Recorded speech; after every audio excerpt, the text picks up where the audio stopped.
6.5, 10:15 a.m. item, presentation of the Clear Lake Integrated Preparedness and Resilience Plan for Dreissenid, is that right? Mussel Management, a rapid response and transition to containment plan brought to us by Water Resources, and we have Angela DePalma-Dow. Thank you. Good morning, Board. Scott DeLeon. I am also here on Zoom. Didn't see you there, sorry. And my role this morning is simply to introduce Angela. Angela DePalma-Dow is our Invasive Species Program Coordinator. She was the lead on this particular project, and I will be turning it over to her and our consultants to be making the presentation today on this very important plan. So with that, I'll turn it over to Angela. Thank you. Thank you for that introduction, and thank you, Chair.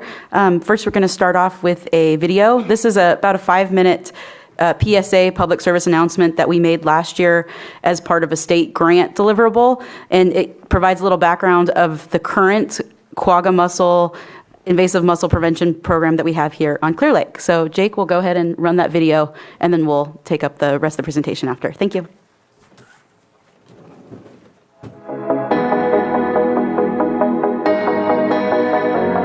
Welcome to Lake County, home of California's largest natural freshwater lake, Clear Lake. Originally called Hobbiton, meaning big water in native Pomo, Clear Lake is one of the oldest lakes in North America. Clear Lake has over 120 miles of shoreline with shallow and rich waters that makes it a world-class fishing destination. The productive waters of Clear Lake have produced record-catching fish, which contributes to the average 15,000 boaters that visit Clear Lake every year. Clear Lake is currently free of invasive quagga and zebra mussels. Monthly monitoring by Lake County's Water Resources staff help to maintain Clear Lake's mussel-free status. If invasive quagga or zebra mussels are introduced into Clear Lake, their devastating impacts will last forever. Mussels consume massive amounts of green algae when they filter feed lake water, which will decimate the sport fishing population, as green algae is the base of the food web in Clear Lake. Mussels can attach to and clog drinking water pipes, causing millions of dollars to the public and private sector to pay for needed maintenance and removal. For the drinking water systems on the lake, this is especially concerning, as Clear Lake provides drinking water to about 66% of the county's population. Added cost to remove mussels would make drinking water treatment more difficult and expensive. There are no examples of successful eradication of invasive mussels from lakes, meaning if quagga or zebra mussels are introduced into Clear Lake, they will be here forever, and the Clear Lake as we know it today will never be the same again. There are 3 simple things we can do to prevent the introduction of invasive mussels. Before leaving any water body, remember to clean your boat inside and out, and all compartments. Remove any plants, dirt, or sand. Drain your engine, pull your drain plug, and empty any water from ballast tanks or live wells. Dry your boat, including inside compartments, and make sure all equipment, including water toys and fishing gear, are completely dry before visiting another water body. Every boat launching in Lake County needs to be screened and stickered. Find participating screeners and sticker sellers online at www.nomussels.com. When visiting a sticker seller, the boater will fill out a single-page screener form. The screener will verify that the boat is safe to launch in Lake County and does not have mussels or has not recently been in a mussel-infested lake. If a boat is high risk or likely to have mussels, an inspection is needed, and the vendor will call a certified watercraft inspector from the county, and they will perform an inspection on the boat for free. Once a boat passes screening and/or inspection, boaters will purchase a sticker for $20. The County of Lake quagga mussel stickers are located next to the yearly California state sticker, which will be adhered to both sides of the bow next to the registration numbers and the state's mussel fee sticker, as well as at the back of the trailer. Please report any violators without current quagga mussel stickers. Even screen boats will sometimes be stopped at the ramps by ramp monitors for quality assurance. Sometimes, mussel sniffing dogs will also be present at the ramps to conduct impromptu inspections. This step won't take long, but it's important so that we can continue to protect Clear Lake from invasive mussels. If you have any other questions, or you think you see a quagga or zebra mussel in Clear Lake or in another water body in Lake County, You can call us at Water Resources at 707-263-2344. you can send us an email at water.resources@lakecountyca.gov. Or you can send us a message on Facebook. Find us at Lake County Water. Thanks for helping us keep Clear Lake clear of invasive mussels. And with your help, we can protect and preserve Clear Lake for future generations of people, plants, and animals. Thanks to our funding partners at the California State Parks Division of Boating and Waterways for supporting this program and PSA.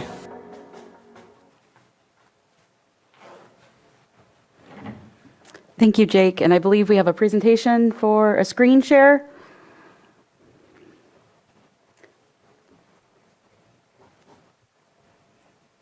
Great, thank you so much. So the rest of the presentation today, we're going to talk about mussel introduction, prevention, and response plan. We showed you a little bit about the current program, and now we're going to talk about some of our plans for the unfortunate event in case we do get an introduction of mussels into Clear Lake. And I really want to give props to our funders. We got this project funded by a grant from the U.S. Fish and Wildlife Service. And then today I have Corey, my technician. He's upstairs running the presentation, and he is vital to this program, boots on the ground. And then our consultants today, Lisa DeBreckier and Leah Elwell from Creative Resource Strategies and Conservation Collaborations, our consultants, and they'll be presenting with me today. And a little bit outline. Next slide, please. Okay, that one. Outline, we already showed a little bit about the intro to the program. I have a few more slides on that. We'll briefly describe how we developed the plan, and then the consultants will talk about the plan, and we'll have some next steps, and then we'll be available for questions and answer. And I'd also like to say that if anybody has any questions or is interested more in depth about our prevention program, we did come to the board in March of 2021 and gave like about a 30-minute presentation that went into detail about the program works. That's available on the Lake County YouTube channel. Just look for that date. So this is what we're preventing. Imagine during the drought years, some of the water recedes in Clear Lake, and we have a bunch of shoreline exposed with sharp shells of zebra or quagga mussels. There's, of course, lots of other impacts that zebra quagga mussels could cause to the lake, but unless we want our lake to look like this, we really want to both prevent and plan for a response for managing an introduction. And this is a close-up of what these mussels look like. So this photo makes them look really big, but they're actually very small. And you can see that the quagga mussel on the left and the zebra mussel on the right are very similar looking. And we usually refer to them in acronym as QZ. So if I say QZ, I'm referring to quagga and zebra mussels. And you can see that they can colonize both sessile objects such as this boat prop, as well as living things like other native mussels or native clams and organisms like this crayfish here.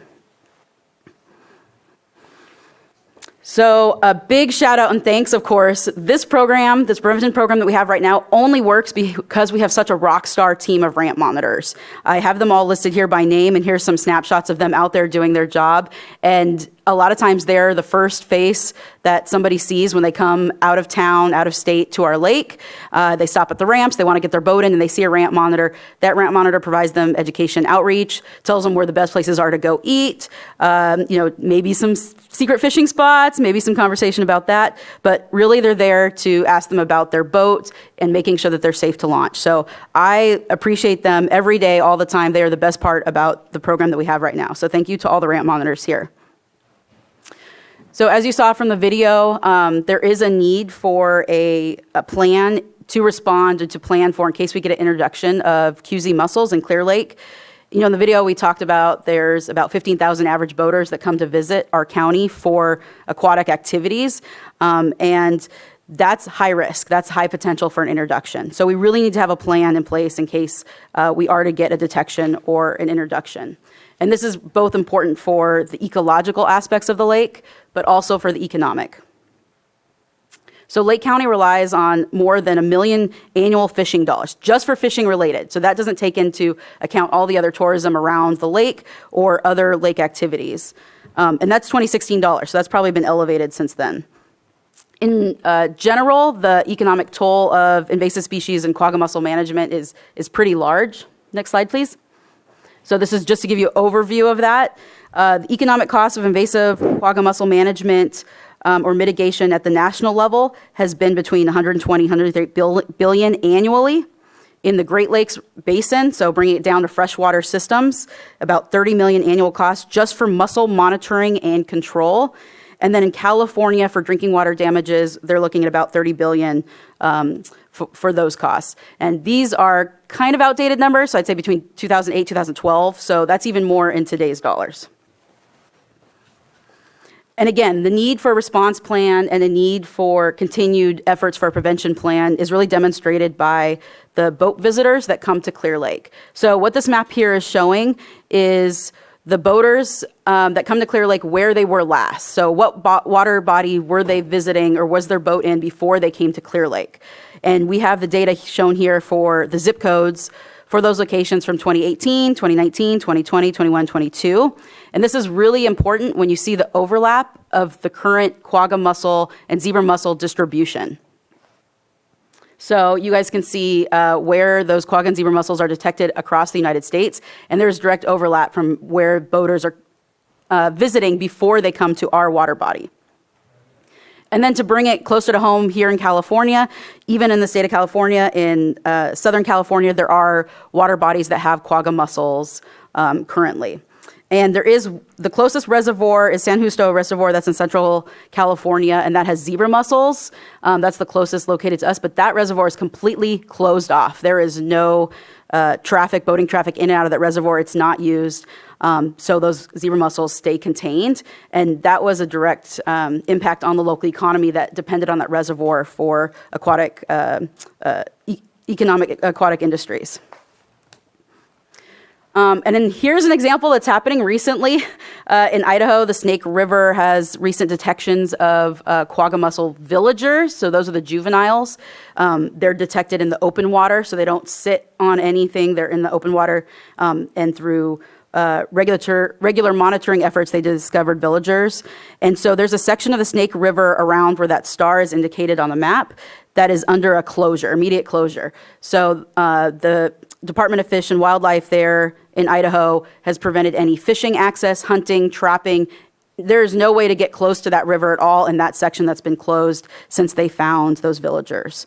And this is pretty scary because villagers can be found in a little amount of water that's cool and dark, and that could be lots of spaces on boats or equipment. And we do know that a lot of boats travel from Idaho here to California into Clear Lake.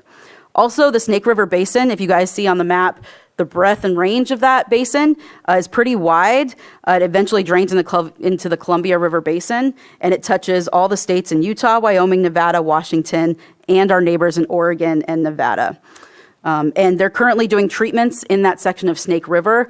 They're not going to be able to determine if they've worked or not until spring when those villagers are viable. That's the season for the reproduction.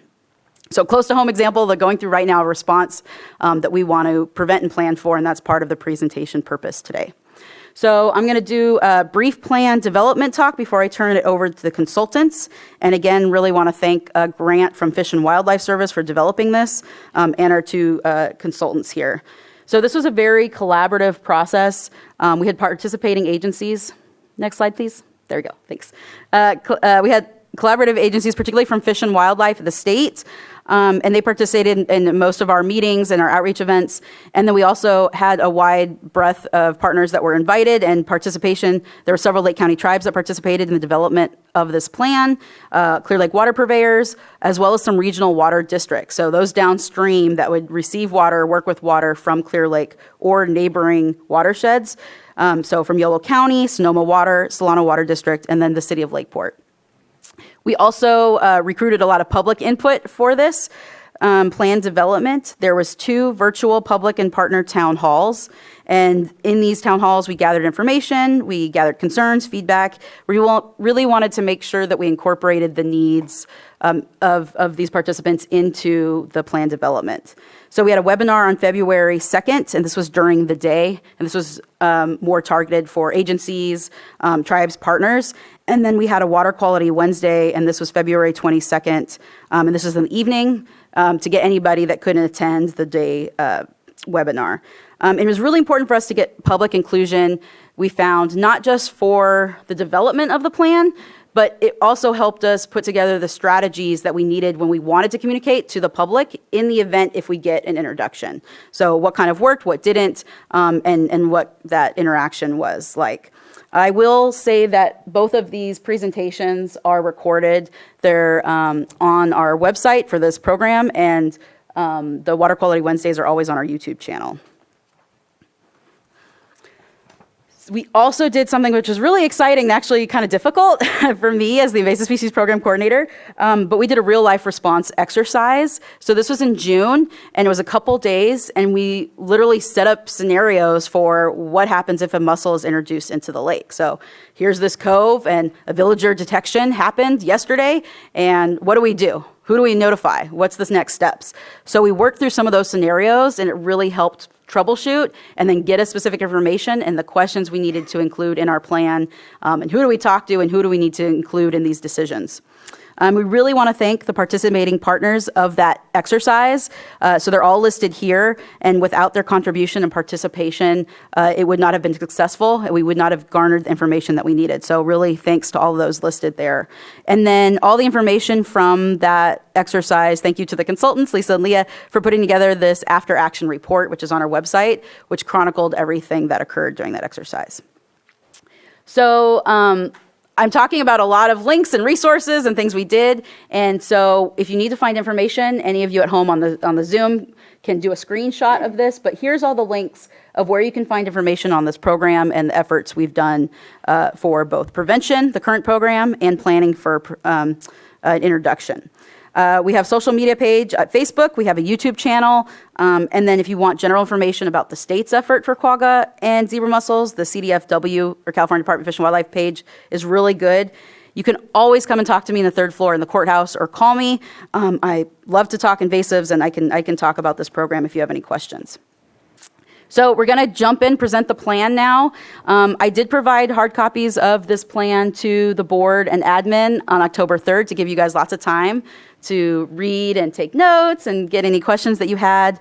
And then this plan has also been online since August on our www.clearlakemusselprevention.org website. That website was put together for this plan development for all those resources to be in one place. And there was a embedded form on that website for anybody that just had questions or comments could easily submit that information and didn't have to go through a long comment process. And if anybody's interested in reviewing this draft plan, we have a hard copy upstairs available for rent, check out. And if you'd like a copy for yourself, we can give that to you for a small printing fee. And with that, I'll turn it over to consultants, and we will talk about the plan. All right, thanks so much, Angela. I'm Lisa Debricare with Creative Resource Strategies. This is Leah Elwell with Conservation Collaborations. Appreciate the opportunity to be here today, and we've enjoyed working with county staff and its numerous partners throughout the past year to put this important plan together. Leah and I have worked with the Western states and Canadian provinces for over the past decade, dealing with Dreissenid introductions, planning for them, doing rapid response exercises, and making sure that entities, whether it's a county or a state or a region have the tools available and the understanding of what it would take to respond to an introduction of quagga or zebra mussels. So we really appreciated the opportunity to come back here. I was actually here 6 or 7 years ago assisting with some watercraft reciprocity programs with Berryessa, Solano, Castaic, and some of the other local water bodies. So we're pretty familiar with the area and definitely very familiar with the lake. So next slide. And the next one. So really the purpose of this plan is to make sure that Lake County knows what it needs to have in place should it ever get an introduction of Dreissenids. And equally important, is there anything the county can do now to enhance its prevention efforts so that it doesn't get an introduction? And so we looked at this project through both of those lenses. And the plan provides guidance to Lake County as well as the numerous partners that would be involved in an eventual response. Next slide. Angela describes some of the potential effects from an invasive mussel invasion, and it just cannot be overstated. These mussels are ecosystem engineers. They go into a water body, they completely disrupt all of the ecosystem processes that are in place. They have devastating effects on fish populations, in particular sport fish populations. They cause incredible financial impacts to tourism when they invade a lake. And we've demonstrated anywhere from $3 to $20 million in local tourism reduction costs as a result of aquatic invasive species entering water bodies. There'll be real visual effects from these because when you have drought or you have lower water levels in the lake, you'll be able to see the exposed razor-sharp edges of these shells. And they're a real pain for boaters, boat dock owners. The county's going to have some issues with managing any of its infrastructure associated with the lake. But one of the biggest problems and one of the most costly is going to be dealing with water delivery and what you're going to have to do to your water systems, your infrastructure systems. And that includes not only Lake County in the population that it provides water to, but all of the self-supplied water users that are going to have to purchase equipment and infrastructure to manage the water that they're pumping out of wells.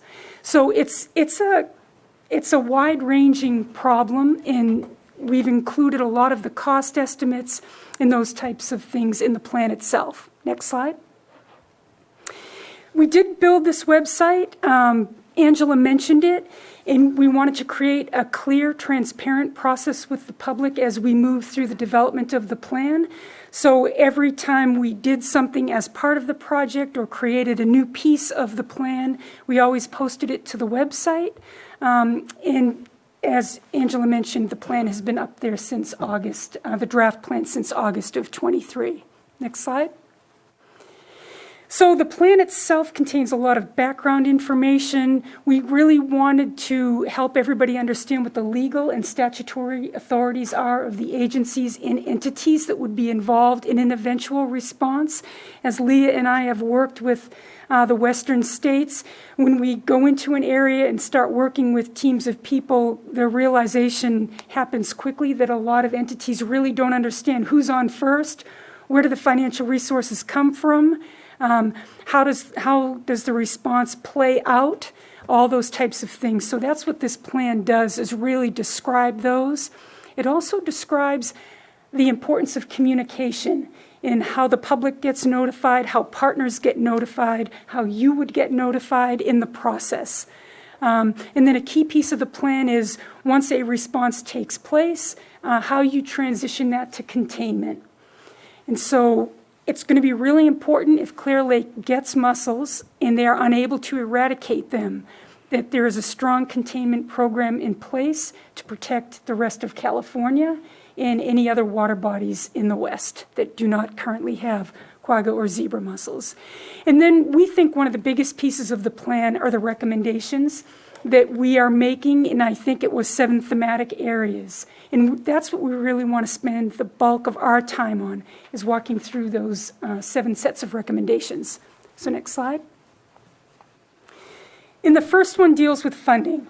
We have found that most entities that have had to respond to an introduction of quagga or zebra mussels, whether it be a small enclosed quarry or water body or a high elevation mountain lake, or in the case of Idaho, the Snake River from Twin Falls Dam down to Niagara Falls, excuse me, minimum of $1 to $1.5 million up front, and upwards of into the millions and millions to deal with an introduction of these.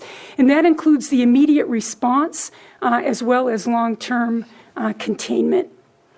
So it's important that Lake County think about that, and what we've provided in the plan are some potential sources of revenue that you could use to begin building that fund in preparation for it.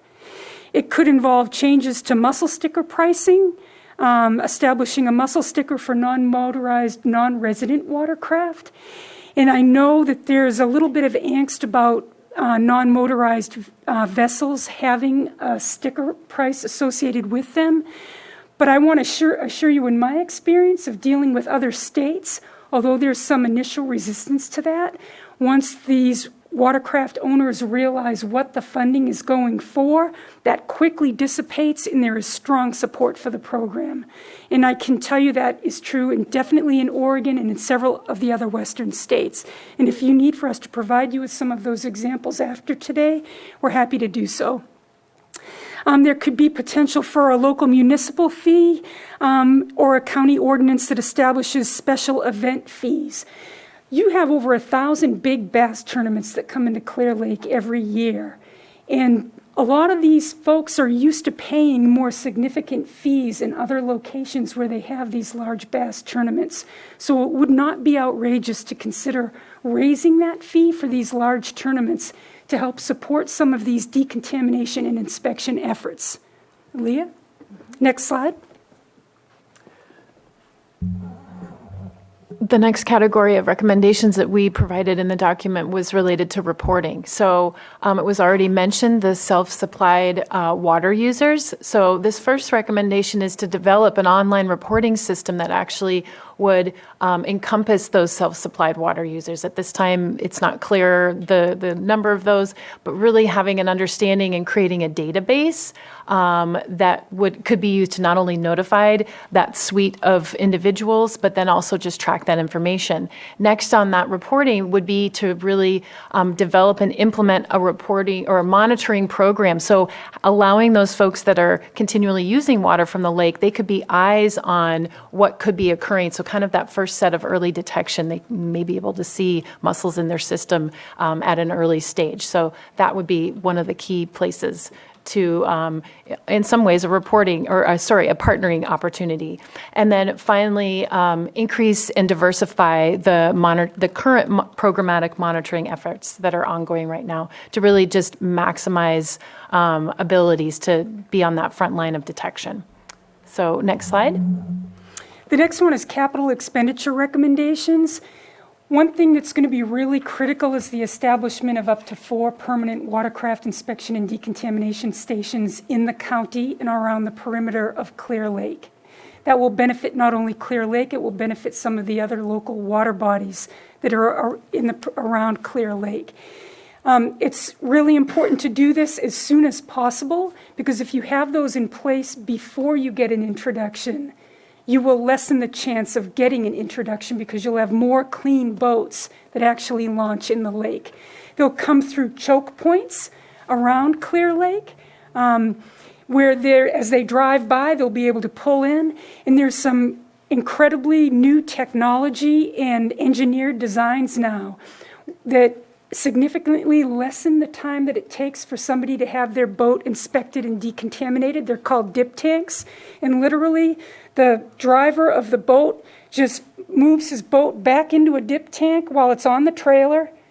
The water is cleans the system out, and then he just drives off, and that's all there is to it. So those cost about $800,000 a piece, and so we've provided Angela and her staff with the costs for all of these different systems, and we've been working with them on potential locations as well. Additional signage is going to be important, and hopefully Caltrans will be a good partner in this effort. in terms of signage off of I-5 and as they enter into some of the county roads as well. And then making sure that you have all the necessary infrastructure, because when you site one of these watercraft inspection stations, you need to have water, safe lighting, easy ingress and egress, that sort of thing. So we've provided those numbers and estimates to the county. Next slide. Next set of recommendations are on fishing regulations. So this first one looks at some interesting work that shows that the red-eared sunfish actually like eating and would select mussels.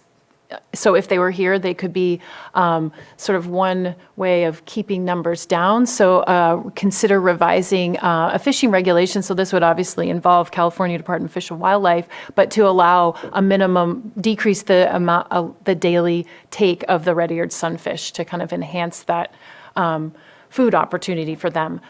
So next would be a consideration for habitat enhancements. As I understand, you guys are currently working on shoreline regulations, but that are ordinances, but really enhancing the habitat for more vegetation that would then, positively affect the fisheries would be a strong move. So.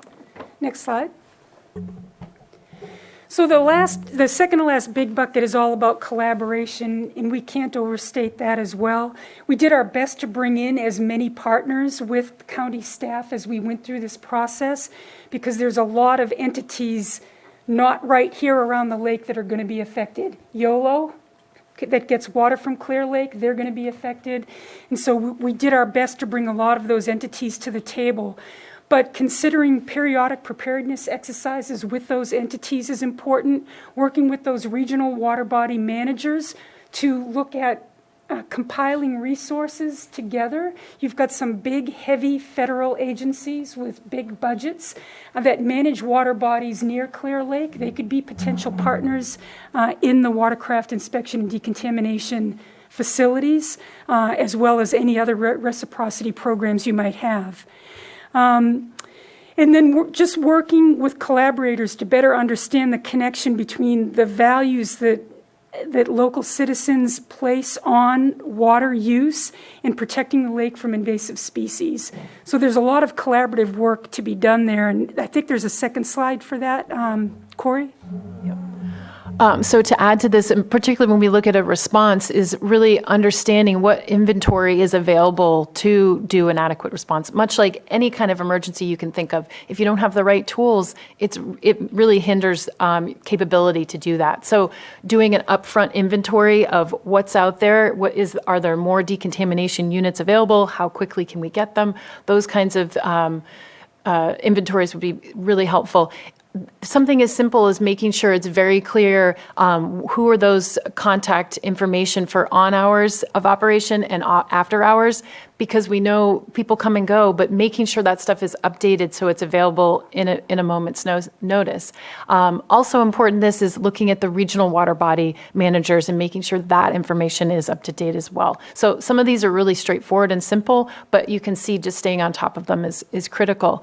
And then finally, there were discussions in the rapid response exercise about moving forward with maybe a control response, but really digging deep and getting input from stakeholders of what that would look like. So there was complete understanding of what may or may not happen should a chemical response take place. Next slide. And then the last piece is we did have the National Sea Grant Law Center, who we've been working with for a number of years on these types of issues. Look at your ordinances. Look at the county ordinances. They actually did that 6 or 7 years ago as well when we looked at reciprocity among the water bodies. And so they made some suggestions just for you to consider, requiring sticker purchases by non-motorized boat owners, making it mandatory to decontaminate motorized, non-motorized watercraft and seaplanes upon exiting an infested water body. That is going to be critical before you ever have an introduction. Another change is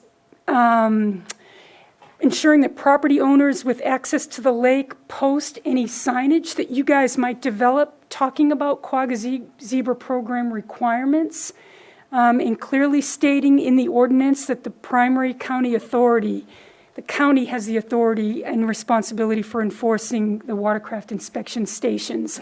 That's an important one to get in place as soon as possible as well. And then just some other things, like there are property owners that have short-term or vacation rentals, encouraging them to include verbiage about AIS as somebody enters their property and looks at anything that they might have in their house rules. So the take-home messages that we'd like to share with you before we leave is that Lake County is going to lose all of its state prevention funding upon confirmation of Dreissenids. This is perplexing to us. In all of the states that we've worked in, there is an understanding that if one water body gets a Dreissenid introduction, that the most important thing it can do is to continue funding that water body to contain those Dreissenids to the water body. If you don't do that, they just spread, and that's how they've spread literally across the United States. So we've been working hard with the county to figure out, when the state pulls the plug on funding, how is the county going to be able to respond? Because that $1 million, and Angela's got the details on that, it will be in jeopardy. And it's literally once they're detected too. It's not like there's a 12-month gap. This could also jeopardize the sticker program as well, because then you have all the issues that happen with, you may have to shut down the lake for a time and all that sort of thing. We're recommending that collaboration be enhanced now with YOLO water districts to plan for an introduction and establishment of Dreissenids. Lake County will play a lead role upon a quagga zebra mussel introduction. The state will be there in some capacity to assist. This is different than all of the other states that we've worked in. In all of the other states we've worked in, the state Fish and Wildlife Agency or Natural Resource Agency takes the lead. In Idaho right now, when they got Dreissenids in the Snake River, Idaho Department of Agriculture was the lead and is the lead. And they actually implemented a response in less than 2 weeks. So that's an important thing to think about, and maybe strengthening and better understanding that partnership with CDFW and why it's so different here.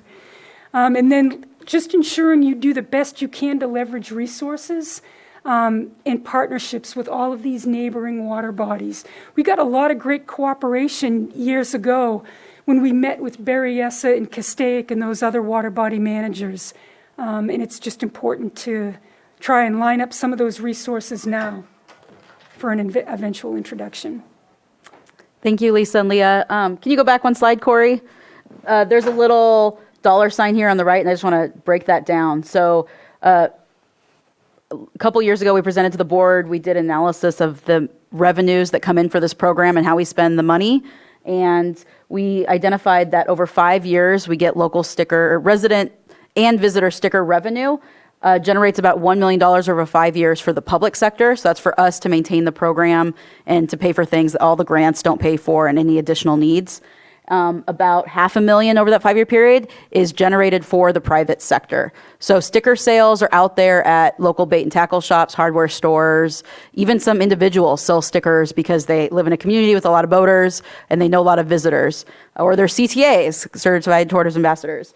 And they sell stickers, and they get a percentage of every sticker sale. And for like a small bait and tackle shop, they can get $10,000 a year of that revenue from sticker sales. If they're a busy tackle shop, that can go to a part-time staffer, keeping the lights on, health insurance, those kinds of things. So if we lose our sticker program, if we are no longer prevention program, we can't sell stickers.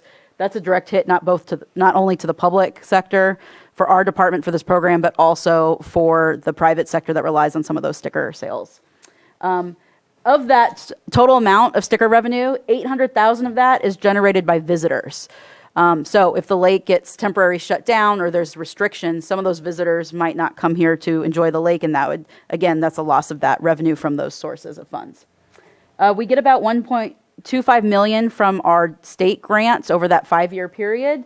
And so that's money that comes from outside of the county that it comes here into the county, and our staff of ramp monitors, I talked about them earlier, there's about 15, and so they all live here. They spend all that money here that they get for working as ramp monitors from those state grants. And all of that would be lost as soon as there's a detection in our lake. And of course, ecosystem loss, we have no idea what those trickle down or domino impact losses would be. Next slide, please. So away from Debbie Downer. Okay, next steps. What do we need to do? So we provided you guys with a plan today and the public. We really want to ask for any review, comments, questions if we're forgetting anything major on this plan and things we need to consider. And we want to incorporate that into the plan. And we really like to have a finalization date later this month. However, that's just, we're lots of wiggle room. We want to make sure that we create something that's useful, that we can have, that we can use as a guideline. And so any information or review comments we have or receive for that, we'll take them. We are going to, within 6 months to a year, consolidate the website that was made for the plan development into our www.nomussels.com website, just to make sure it's easy for the public to access that information without having all these different websites out there. And then my question today for the board is this plan need to be adopted by the board? It's not a grant requirement on our end. It hasn't really been indicated by the state Fish and Wildlife that we need to have an official local adoption. So it's up to you guys if we feel like that's something we need to do, but I didn't know where to go for that, and so I'm leaving it open. We can have this plan. It is probably going to be iterative in some aspects. We're kind of be adding it. It'll evolve as sometime. We can always bring that back to the board for an updated adoption, but that was my question for you guys today for that. And last slide, thank you so much for this presentation. Thank you so much to our consultants. I really appreciate working with you guys. It was great. Your expertise is phenomenal, and being able to have help in facilitating and making this reality. I sleep a little bit better at night knowing we have something on the books here that'll help us if we get an inspection. So I really appreciate it. And again, thank you to all the ramp monitors that make this program work. Thank you so much for your contribution also. And Angela, I know this is a passion project for you, so we always appreciate hearing these presentations. I'm going to open it up to see if there's any questions or comments from the board. Supervisor Green? Yeah, thank you. Thank you so much, everyone. I had the opposite effect. I stayed awake at night. I looked at that pretty report for a week before I took it home, and as important as it is, I don't recommend it for bedtime reading, because I was scared. I was scared by what I read, and nothing I've heard here today actually gives me much comfort. If anything, it's worse to hear that we could actually pull the plug on our prevention funding on a mere report of a possible infestation is like pretty draconian. So to your question, and we'll hear what the rest of the board says, but adoption of a plan, even though there's no deliverable that could come out of that adoption, seems very prudent and reasonable to me. Definitely migrating the website. Although No Mussels, I did have a question. I did like the microsite because it had the Clear Lake SEO term in there. So as we look to merge those, question is if our analytics are clear on the No Mussels site, that people can find it easily from a Clear Lake search as opposed to something that is clearly a national problem. The funding asks, I thought, were very on point, and we're not here with any proposals today, but I definitely would perk my ears up to anything that was brought back later on that. And the only real takeaway I got is it's an if-when question, but it really sounds like the way it's been phrased here in this report and the necessity of this county to develop reserves to respond, it's more of a when question than an if question. And it's like the biggest threat seems to be the same thing that is one of the big success stories, the size and the quality of our bass fishery and the sheer number of boats that are coming in to take advantage of that also pose, very ironically, the greatest risk to the continuation of that fishery and to the protection of the Clear Lake environment as a whole. So I just want to thank you for the overarching vision. If there's a way we can get actual print copies out distributed without necessarily, slapping people up for print costs or something like that, I think we need to get this word out, and the website's important and all that, but that report slapped me upside the head, and when you come back for those asks later down the road, I'm going to be citing that chapter and verse. So thank you for bringing that. Thank you. Supervisor Sabatier? That website, I'm not not sure if the website works, if that's not correct. I just can't seem to find it. I was able to find the prevention site, but not that one specifically. There's a couple of things in there. We talked about Yolo County flood control, and I'm sure as I say that exact phrase, that Director De Leon is probably rolling his eyes. I know he has been in front of the Yolo County Flood Control Board asking for assistance, letting them know this will affect your farmers, this will affect your equipment, this will affect your dam. They just kind of blew him off at that point in time. So I would definitely be open for a new conversation, but unfortunately the history of those conversations have resulted in nothing, and I think that they're ready to take action when action is needed, but not looking to put any resources in the prevention part of it, which to me is the most important part. And so I want to really focus on the prevention part, because I think having a plan if they're here is one thing, but we're also kind of screwed at that point. There's going to be a lot of issues that slowly accumulate exponentially that will impact us economically and biologically in our lake, in our ecology around the lake. So I would love to see there's a lot of conversation about things we can do to enhance our docks, our piers, our boat ramps, and things like that. I would love to see a strategic plan of sorts on how to implement those things, what the potential costs are, so that we can see maybe year by year, what are we doing to enhance those things? Because a part of it is under our control, but a part of it is also a little bit of luck, because there's got to be 1,000, if not more, private ramps from all the onshore housing that is available to private people. And so I think a little bit of that is based on personal activity. Are you going to actually take care and do the right thing with your boat versus going to a public ramp where at this point we have individuals that will check your boat and make sure you have the stickers and all that. If we catch somebody in the lake without a sticker, that's too late. Things of the kind. So I think prevention is still something that we can control and that we should control, and that we look at enhancing in any way possible. In the past, when they did the Save the Lake tax that never went through, I know they were talking about gates that you had to pay, and obviously there would be some things that you need to check off before you get those gates to open up for you. I don't know if that's still an option, but I think we need to look at all those options. Couple of things that I did not see within the context of, it was under legal authority and other stuff, but still, I saw PG&E was in there, which is a little awkward that with PG&E and quagga mussels, but I didn't see any mention other than at the bottom where there's ramps or there's connections to the lake. I didn't see at what point is the conversation or the collaboration with cities and tribes.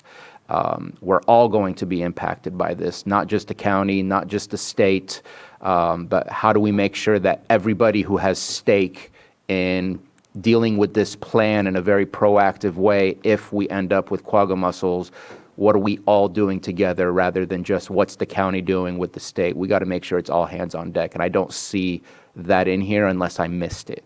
I'm sure the conversations may be happening, but if it's not in the plan, then at what point do we involve all of those jurisdictions to have the conversation? So that was what I saw was missing, but I'd love to see a strategic plan in elevating our prevention, because I get it. I'm certain that there's a point where the state will say you can't have prevention dollars, but we have restoration dollars, or we have ways to manage dollars. So it's maybe just a different bucket that we get access to.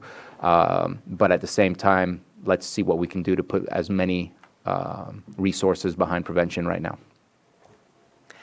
And have you made this presentation to the Fish and Wildlife Committee, or I know you're on that committee, and so I'm sure you're having these I conversations. presented it at the August meeting. The last meeting, we didn't have a quorum, so we didn't meet, but I presented it. I showed them the website. Okay, I showed great. them where the plan is. And yeah, they have received that. And Greg Euste was involved. He's the chair of the Fish and Wildlife Committee, and he was involved in the original Quagga Mussel Advisory Committee that kind of formulated the ideas for the sticker prevention program. And then, can I respond to any of Bruno or? Yeah, yes. Okay. Thank you. So Yolo County is definitely at the table. They participated in the development of this. The state is actually pushing them to improve their prevention, their monitoring. Previously, we had done monitoring in Indian Valley, and the state really is pushing them to be more involved in Indian Valley and Cache Creek Dam monitoring and to develop more response actions. We're really thankful the state is getting them more involved and pushing them to do that. And there's about 700 private ramps out there or, access points. So that could be a dirt road next to someone's ranch or outbuildings. And so it's really hard to enhance prevention efforts through mechanical barriers. So my worry is putting in gates or some restrictions that prevent access. People are just going to go find another way to get in. And it's really hard for us to manage all of those that are on private properties. What we can do and what we're doing now with the shoreline ordinance, so chapter 23, we are updating that ordinance, and we are including requirements for all property owners that have boat access or dock structures to comply with the chapter 15, the Quagga Mussel inspection program. And the way they do that is if a boat is launched without a sticker, not only is the boat owner, but also the property owner of that access point can get a citation. That's the way we can start with that shoreline ordinance updates. It hasn't gone through legal yet. We haven't had public comment. We're still finishing the internal review of that, but we're looking at ways that we can address some of those private property access issues and complying with Quagga Mussel prevention through other ordinances. PG&E, because they have Lake Pillsbury, they do monitoring up there for quagga mussels because the state requires it. So we actually get data from them, but we do our own monitoring up there also. And as far as connections to the lake between the cities and tribes, so all the cities and the tribes were invited to participate with the development of this plan at every aspect. I can and am planning to go to the cities to present the same plan and get their feedback and get their comments to address for this. One of the recommendations that the consultants talked about was doing more collaborative, strategic, like stakeholder meetings and community meetings. And that's, I think, what you were kind of touching on is maybe twice a year, have a quagga mussel response or planning meeting where we invite anybody that could be impacted by an introduction or impacted by prevention efforts, meet together, do some updates, talk about potential funding, who wants to be partners, and, looking at what are new water bodies that are infested, or what has somebody done in their water body, or what has somebody done to increase monitoring. So I think that's an avenue where we can make those connections and involve the partners that you spoke to. Prevention plan. So we currently have a prevention plan that was approved by the state in order for us to get state funding, and that was approved. I updated it, and it was approved in 2019. It's due for an update in next year, so 24, 25. So in that prevention plan, we've been told by the state it needs to be more robust. You need to do more monitoring.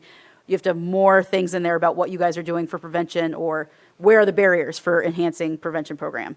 So some of the things that you talked about, Supervisors Tues will be included in that prevention plan. And that's something I can come back to the board and talk on, and then also have public input that can improve that plan update. I think that was all my responses, and thank you for your comments, Supervisor Green. And can you talk more about what it would look like locally to have the stickers for the non-motorized boats? Yeah, so we were trying to figure that out, but there'd probably be a specific sticker just for, say, like kayaks, or there's like belly boats, there's non-motorized boats.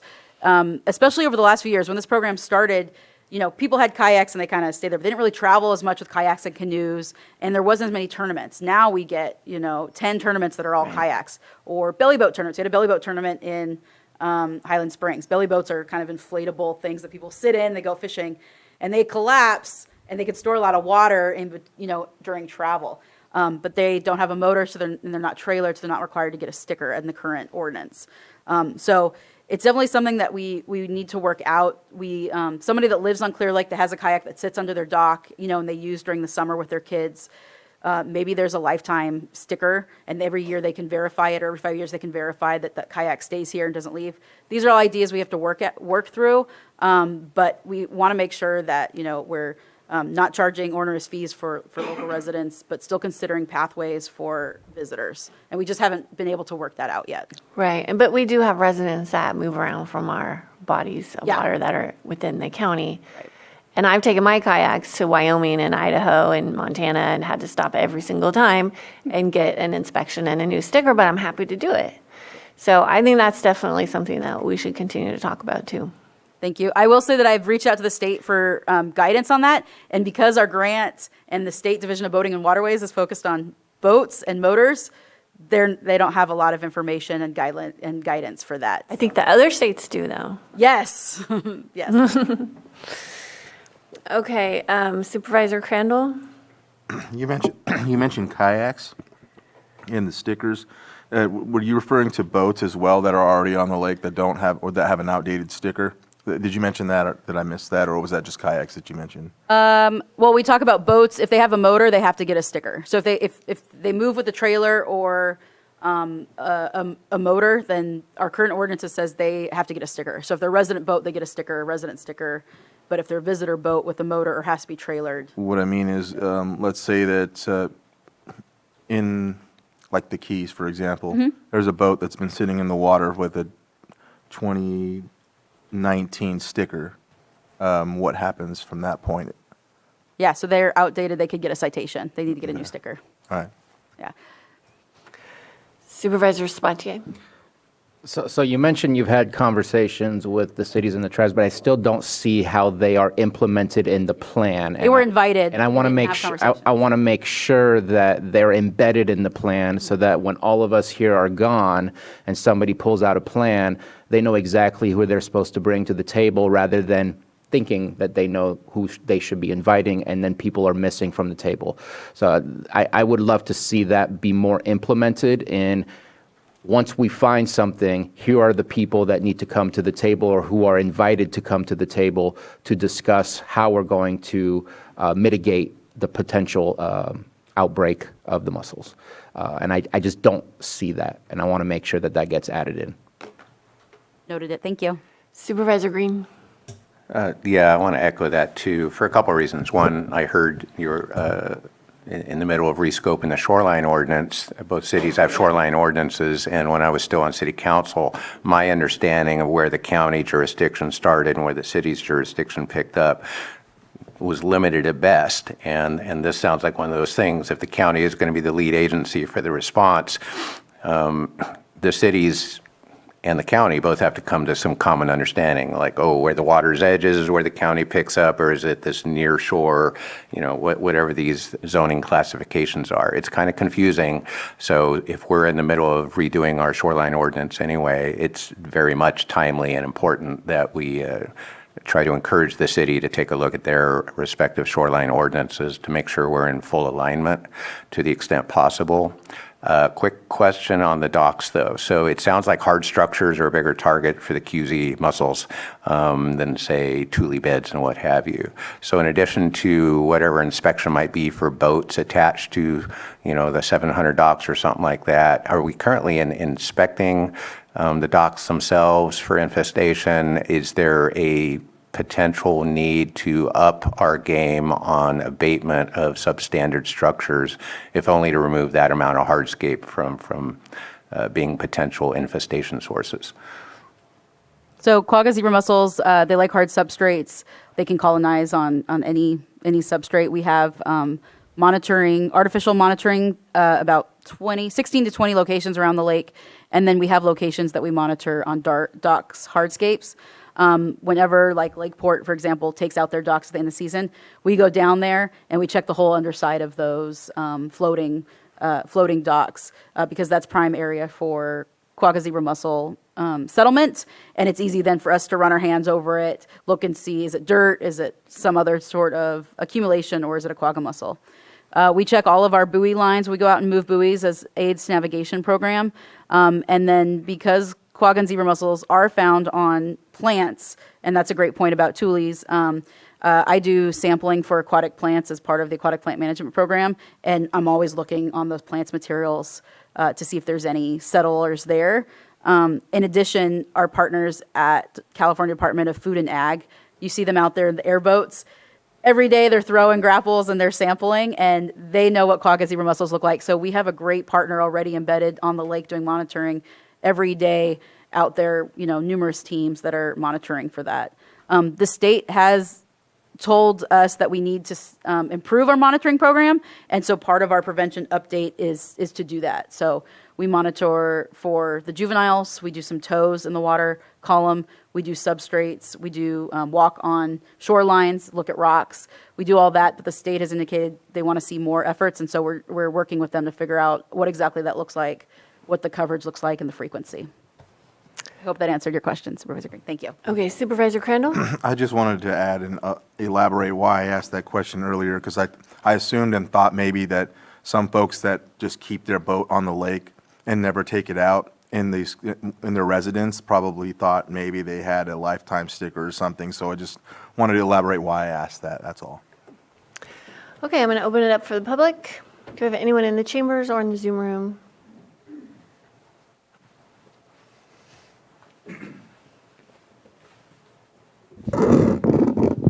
Good morning, Board. Scott Harder, Lake County Special Districts Administrator. I just wanted to be brief and voice my support for this program, this plan. As Supervisor Sabatier noted, we really want to keep focusing on prevention.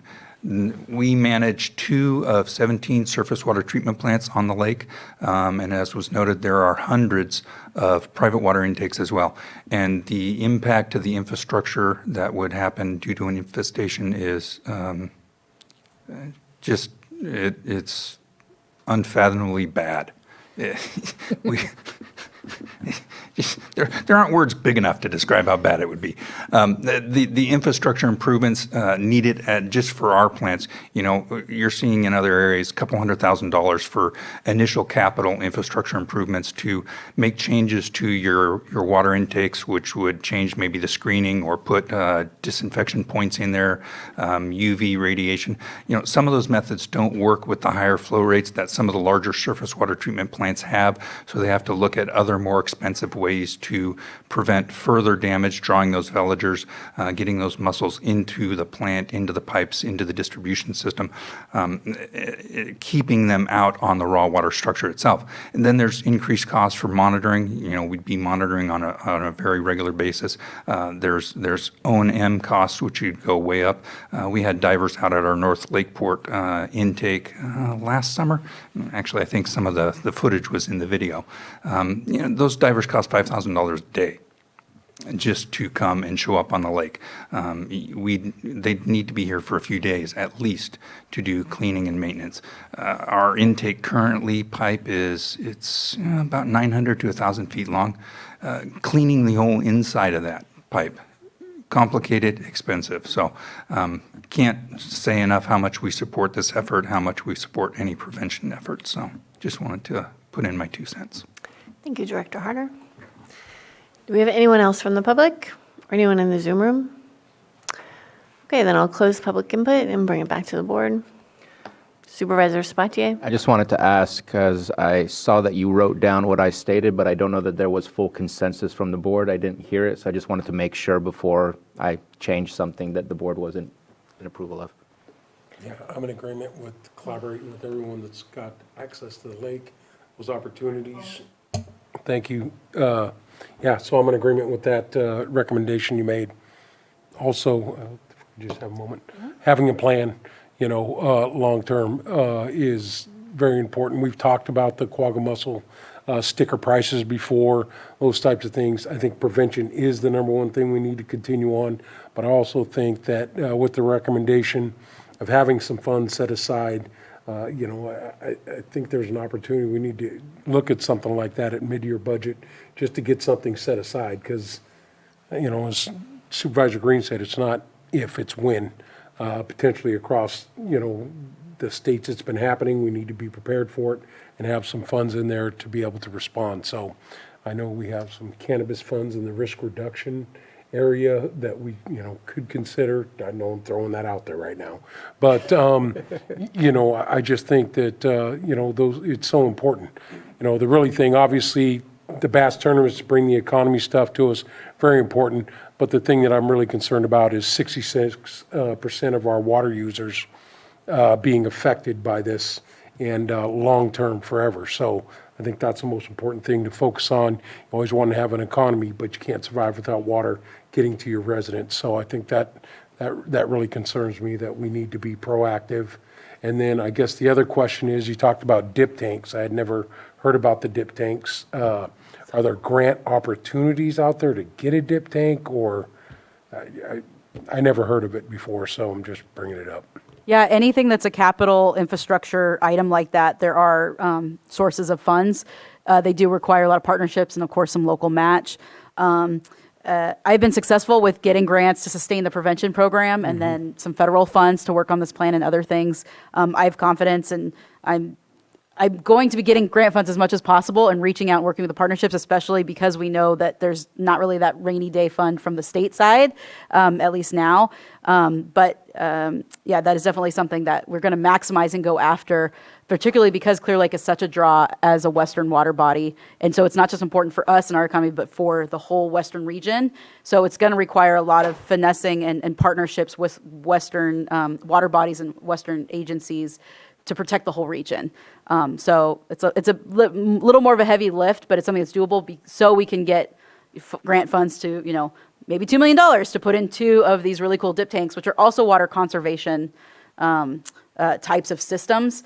And so that would be ideal. Right. They're really cool. You should look up videos on your break of YouTube of the dip tanks because, that's Awesome. Supervisor Green. Last quick question. So you're probably at the tail end of this consulting contract. Is there enough in the gas tank that we could encourage or beg, if the city managers would agree? I think both city councils should hear this stuff, if only to start getting their heads around what a potential city response might be. I know Lakeport, having participated in this study, definitely would be interested. So is the scope of the contract just end with today's presentation as far as the consultant? If so, do you need a bump to encourage additional outreach? This is kind of watershed. This is like landmark stuff. And I think we all need that little sleepless night, if only to spur the next action. So do you have the opportunity or the funding or the bandwidth to do a presentation like this to the cities? So this grant is, I believe, going until June. We were supposed to get an intern to help us do some outreach work and couldn't recruit somebody for 2 years, so we got the grant extended. So we have a little extra funds for that. It's up to the consultants, Lisa and Leah. You guys are awesome. I'd love to have you present at the cities. But I think we can prioritize that even if we didn't have funding through the grant. Yeah. We would make sure it would happen no matter what. Yeah. Great. Thank you. Supervisor Sabatier. I just had a random thought. Number one, seaplanes. If you're looking at kayaks and other things like that, they also have the ability to fly from one place to another. I would suspect it would dry up, but I don't know enough. But the second is, do you work with CAL FIRE to figure out how they're making sure that their nets, as they're catching water from one lake and then moving on to another lake in order to try to put out fires, is there a process to ensure that there's no sharing of these potential microbial mussels?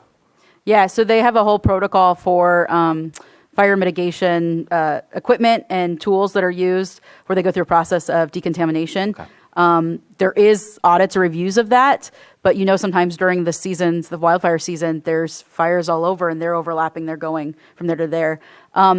Is a plane a high-risk vector? If there's water there, they're up high, they're going really fast. I defer to the expertise of you guys. I don't know how much scientific studies we have. I will say that there is a protocol that CAL FIRE, Forest Service, they all follow, particularly when they are taking water from a water body with like a water tanker truck that may have come from a different county. They have to have a third basin. So water goes into the basin and then water comes out. So there's never equipment crossing that is directly going straight into a water body to limit the potential spread. But again, during times of fast wildfire mitigation, we hope the process is completely is followed. But I don't know what studies have been out there that actually have audited that exact. So Lee and I are just kicking off a national project with the U.S. Fish and Wildlife Service to assess the risk of seaplanes and aquatic invasive species. We've just started that, but they are a risk. They have contributed to the spread of one particular species, Alodia in Alaska. Most of the floats that are on those planes usually hold up to a quart of water even after they've been pumped out by a pilot. And so they are not bone dry when they are flying. And even at elevation and at certain speeds, they could travel long distances and still have a quart of water in them when they land on a water body. So we'll be assessing the risk on that. It's about a 1.5-year project. But seaplanes are an interesting one. Because I watch them land and take off, wondering where they came from and where they're going, and just wanted to ask the question. So I'm glad that you're doing the study. Birds have also been shown to be vectors of invasive species in times too. Come on. Sorry. They're going to need a permit. Well, thank you so much for your presentation today. Thank you so much for having us. Yes.